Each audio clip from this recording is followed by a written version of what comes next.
Alright guys, this is my review of the Eachine MC01 all-in-one video transmitter.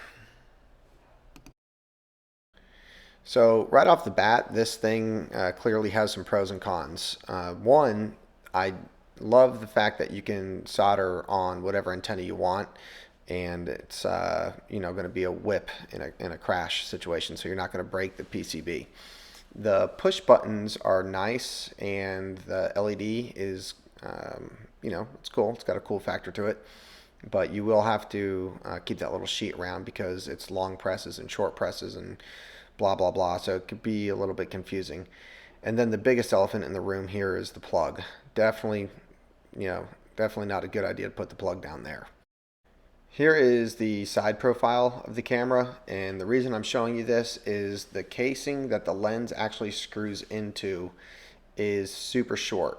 While a 90-degree field of view lens or 110 lens will screw in, it won't screw in far enough and be at the right focal point to use it. So you're pretty much stuck with this 120-degree field of view.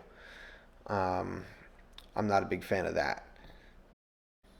Just as a comparison, you can see here the diatone camera, the casing is a lot deeper, and this allows the 90-degree field of view or 110-degree field of view lens to screw in properly at the right focal point.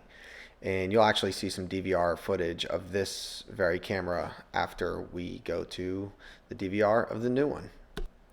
So here is the camera, and you can probably tell right off the bat how rich the colors are if you've looked through anything else, and that's really the reason why I bought this camera. I wanted to see what the 1/3 sensor could do on a camera this size, and really the only thing that I see is the richness in the colors. The light transition, as you can see as I'm going up and down, is pretty quick. It's pretty good, so I don't see that being an issue when flying from dark to light or light to dark, or if you're doing any kind of acro flying, you won't be flying into any black holes, I suspect.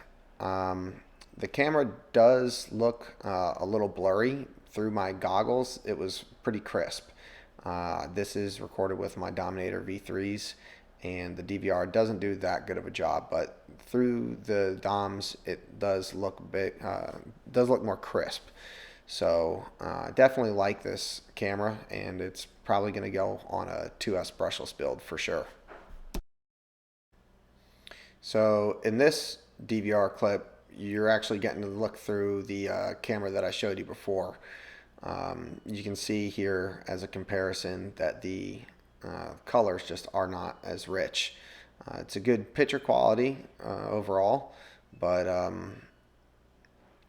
the richness of that micro 1/3 definitely shows through.